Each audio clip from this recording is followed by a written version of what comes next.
کیسے ہیں آپ لوگ؟ Programme the story of champions کے ساتھ میں ہوں آپ کا ہوسٹ عبداللہ جاوید۔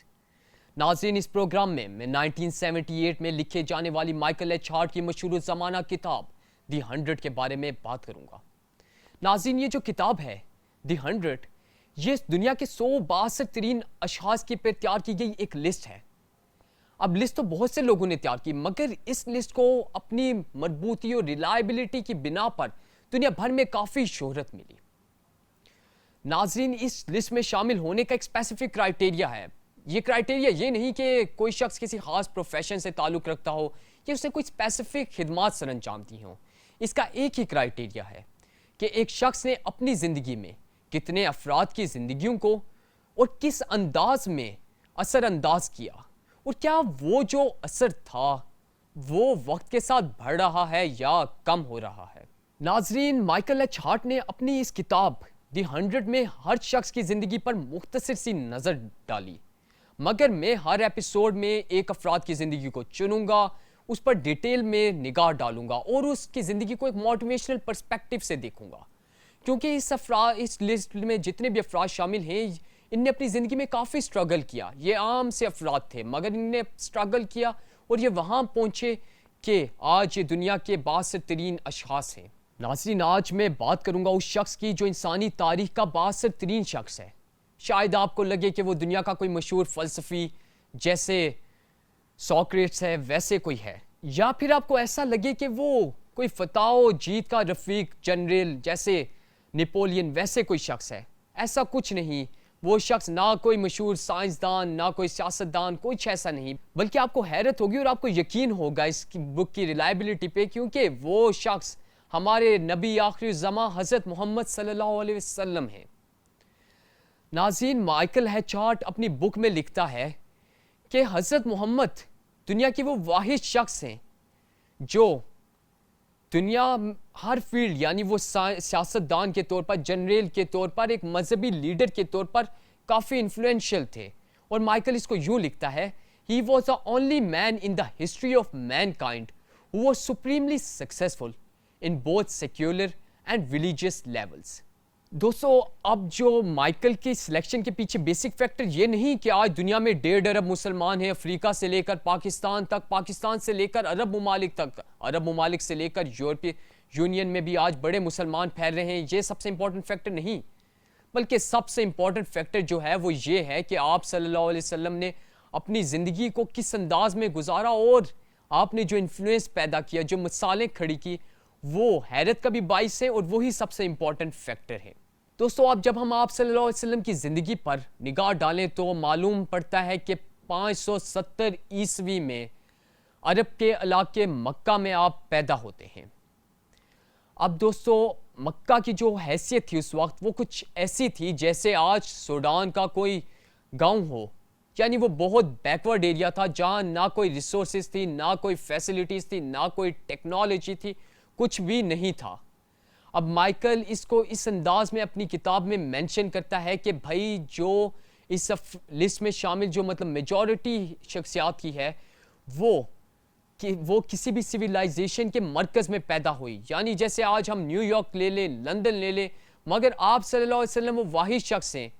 جو کسی ایک بیکورڈ ایریا میں پیدا ہوتے ہیں، ریسورسز نہیں ہوتی،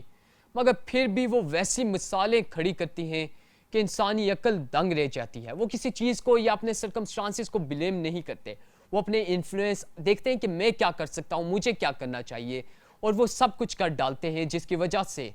آج وہ تاریخ کے بااثر ترین شخص ہیں۔ آپ کی زندگی کے پر مزید گہرائی میں ہم جائیں تو معلوم پڑتا ہے کہ پیدائش سے قبل ہی والد آپ کے وفات پا جاتے ہیں، والدہ 6 سال کی عمر میں وفات پا جاتی ہیں، دادا کی پرورش میں جاتے ہیں، خاندان ان کا ایک طرف بااثر تھا مگر غربت تھی، اور ہمیں عام طور پر انسانی زندگی کو دیکھ کر پتہ لگتا ہے کہ جب غربت اور تنہائی کا یارانہ ہو جائے تو انسانی بسر مشکل ہو جاتا ہے۔ مگر آپ بچپن میں ہی تھے، مگر عام بچوں جیسے نہیں تھے، آپ ان چیزوں کو اپنے پر انفلوئنس ہونے نہیں دے رہے تھے، بلکہ آپ اپنا جو آپ کا انفلوئنس تھا اس کو بڑھا رہے تھے، اپنے سکلز پہ کام کر رہے تھے۔ یہی وجہ تھی کہ عام بچہ شرارت کرنے کو فوقیت دے گا، مگر یہ لڑکا کچھ ہی عرصے میں مکہ اور عرب کے بہت سے علاقوں میں صادق و امین کے نام سے شہرت پا جاتا ہے۔ 25 سال کی عمر میں آپ 40 سالہ خاتون حضرت ختیجہ سے شادی کرتے ہیں۔ اب صرف ہم اپنی ہی سوسائٹی کو لے لیتے ہیں، یہاں ہم آپ صلی اللہ علیہ وسلم کی زندگی کو ماننے والے ہیں، ان کے فالورز ہیں، مگر ایک لڑکی کی عمر زیادہ ہونے کو ہم ایک ٹیبو، ایک بری بات کنسیڈر کرتے ہیں۔ مگر جو ہم جس شخص کو فالو کر رہے ہیں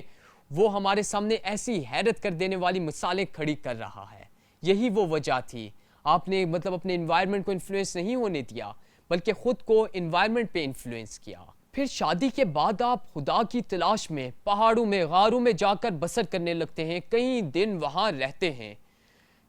کائنات کو دیکھتے ہیں، غور و فکر کرنے لگتے ہیں انسانی زندگی پہ کہ بھئی یہ چل کیسے رہا ہے، کون ہے جو اس کو چلا رہا ہے، کیا ایسا کوئی شخص ہے، کیا ایسی کوئی ذات ہے جس کا انفلوئنس ہے، جس کی موجودگی ہے، جو اس کائنات اس کا ثبوت دیتی ہے، یہاں تک کہ آپ پر وحی اترتی ہے اور آپ کو خدا کی وحدانیت کا پرچار کرنے کا ایک امپورٹنٹ آبجیکٹو زندگی میں دے دیا جاتا ہے۔ آپ وہاں غور و فکر کرتے ہیں یہاں تک کہ 40 سال کی عمر میں آپ پر وحی اترتی ہے اور آپ کو خدا کی وحدانیت کا پرچار کرنے کا امپورٹنٹ آبجیکٹو ملتا ہے کہ یہ آپ کا کام ہے۔ اب جب آپ اپنے اس فرض کے ساتھ واپس اپنے علاقے میں آتے ہیں تو آپ کے ہی لوگ، آپ کے دوست آپ کے خلاف ہو جاتے ہیں، یہاں تک کہ عرب کے علاقوں میں بالخصوص مکہ کے لوگ آپ کو ڈراتے ہیں، دھمکاتے ہیں، سرداری کا لالچ دیتے ہیں کہ بھائی تم یہ چھوڑ دو، ہمارے سردار بن جاؤ۔ ایسے میں آپ کا ایک مشہور جملہ جو کافی شہرت پاتا ہے کہ بھائی اگر میرے ایک ہاتھ میں چاند، ایک ہاتھ میں سورج اور دنیا کی تمام دولت مجھے دے دی جائے تب بھی میں اپنی زندگی کے مقصد سے پیچھے نہیں ہٹوں گا۔ یہ دیکھ لیں، یہ ایک آپ کی ڈٹرمنیشن تھی کہ میں نے یہ کرنا ہے۔ یہ امپورٹنٹ لیسنز ہیں جو ہم ساتھ ساتھ سیکھتے جائیں گے۔ پھر آگے آپ کی زندگی پہ نگاہ ڈالی جائے تو ہمیں طائف کی ایک واضح مثال ملتی ہے۔ آپ طائف جاتے ہیں کہ لوگوں کو خدا کی وحدانیت کی طرف راغب کیا جائے، اس دین کی طرف، ان کو دین کی طرف لایا جائے، مگر وہ لوگ آپ کو ایک عبرت کا نشان بنانے کی ٹھان لیتے ہیں۔ نوجوان آپ کو گالیاں دیتے ہیں، بچے پتھر برساتے ہیں، خواتین یہ ہنسی مذاق میں یہ تماشا دیکھتی ہیں۔ صرف اس شخص کا قصور کیا تھا کہ اس نے خدا کی وحدانیت کا پرچار کیا، مگر آپ کھڑے رہتے ہیں یہاں تک کہ آپ کے جسم سے خون دوڑ پڑتا ہے، آپ کے جوتے خون سے بھر جاتے ہیں، اور ایسے میں ایک فرشتہ آتا ہے، آپ سے کہتا ہے کہ اگر حکم ہو تو اس وادی کو عبرت کا نشان بنا دیا جائے۔ مگر یہ جو دنیا کا باثر ترین شخص ہے، یہ اس لمحے کہتا ہے کہ شاید اس وادی کی اگلی نسلیں اسلام کی طرف راغب ہو جائیں، شاید کچھ ایسا ہو جائے کہ یہ آج برے ہیں کل اچھے ہو۔ آپ ان کی برائی پر نگاہ نہیں ڈالتے بلکہ ان کی اچھائی کو دیکھتے ہیں کہ شاید جو اچھائی ابھی ہے بھی نہیں، شاید کل یہ اچھائی ان کی زندگی میں موجود ہو، اور کہتے ہیں کہ ان کو معاف کر دیتے ہیں۔ یہی فارگیونیس، معاف کرنے کی یہی عادت ہوتی ہے، یہی وہ عادات ہیں جن کا مجموعہ اس شخص کو نمایاں بناتی ہیں اور آپ انسانی تاریخ کے باعث ترین شخص ٹھہرتے ہیں۔ جب ایک جنرل کے طور پر بات کی جائے تو مائیکل لکھتا ہے کہ آپ سے پہلے ہم عرب کے بدوؤں پر جو نگاہ ڈالتے ہیں تو ہمیں معلوم پڑتا ہے کہ عرب کے بدو مال اور اسلحے کے لحاظ سے انتہائی کمزور ہوتے ہیں، اور اوپر سے سب سے بڑی ان کی جو ویکنس ہوتی ہے وہ آپس میں ہی لڑتے رہتے ہیں۔ ایک خاندان نے دوسرے خاندان کے فرد کو قتل کر دیا، خاندانی دشمنی بڑھی، مزید یہ کئی سال تک جاری رہی، اور اوپر سے ان کے پاس ریسورسز تھے ہی نہیں کہ باہر سے کوئی دشمن آتا ان پہ اٹیک کرتا۔ ایسے میں ان لوگوں کے درمیان آپ جاتے ہیں اور ان کو ایک ایسا ویژن، ایک ایسی آئیڈیالوجی دیتے ہیں جو ان کو متحد کر دیتی ہے، اور متحد بھی ایسا کرتی ہے کہ عرب کے یہی بدو اس وقت کی سپر پاورز روم، ایران، عراق ان کو عبرت کا نشان بنا ڈالتے ہیں، اور یہاں تک کہ آپ کی زندگی کے بعد 732 عیسوی تک عرب کے یہی بدو فرانس سے لے کر افریقہ کے جنگلات تک، افریقہ کے جنگلات سے لے کر سندھ کے ریگستانوں تک، سندھ کے ریگستانوں سے لے کر یورپ کے بہت سے علاقوں تک پھیل چکے ہوتے ہیں۔ یہی جو فتوحات تھی یہ آپ کے خوبیاں، آپ کی ایز اے جنرل خوبیاں بیان کرتی ہیں، اور یہی وہ خوبیاں تھی جو آپ کو دنیا کا بااثر ترین شخص بناتی ہیں۔ دوستو، آپ صلی اللہ علیہ وسلم کی زندگی کے متعلق تو اتنا ہی، مگر آپ کی زندگی سے جو ہمیں امپورٹنٹ لیسنز ملتے ہیں، اب میں ان امپورٹنٹ لیسنز کی طرف آؤں گا، اور سب سے جو دو امپورٹنٹ لیسنز ہیں وہ ہے فارگیونیس اور گریٹیٹیوڈ. جب ہم فارگیونیس کی بات کریں تو آج ہم دیکھتے ہیں کہ اگر ہماری طرف کوئی غصے سے بھی دیکھتا ہے تو ہم اس بات کو اپنے ایگو پہ لیتے ہیں کہ بھائی اس نے میرا ایگو ہرٹ کر دیا ہے, اس سے تو میں معاف نہیں کر سکتا, اس سے میرا ایگو ہرٹ کیا ہے, مجھے اس نے ہرٹ کیا ہے. کوئی چھوٹی سی بات ہو جائے گی ہم اس کو کافی بڑا بنا ڈالتے ہیں. مگر جب آپ کی زندگی کے بارے میں دیکھا جائے, آپ کی زندگی کو دیکھا جائے, وہ شخص جو ہمارے آئیڈیل ہیں, جن کو ہم فالو کرتے ہیں, وہ طائف جاتے ہیں, وہاں کے لوگ پتھر برساتے ہیں, خون بہتا ہے, گالیاں وہ دیتے ہیں, مگر پھر بھی آپ ان کی برائی کو دیکھنے کے بجائے ان کی اچھائی کو دیکھتے ہیں, کیونکہ آپ جانتے ہیں کہ یہ جو فیکٹرز ہیں, آپ کو اپنے انوائرمنٹ, اپنے سرکمسٹانسز کو بلیم نہیں کرنا, بلکہ آپ کو اپنا انفلوئنس بڑھانا ہے کہ میں یہ کس طرح کر سکتا ہوں. مجھے یہ دیکھنا ہے کہ میں اپنی جو اچیومنٹس ہیں, اپنے جو گولز ہیں, ان کو کیسے حاصل کر سکتا ہوں, بجائے اس کے کہ میں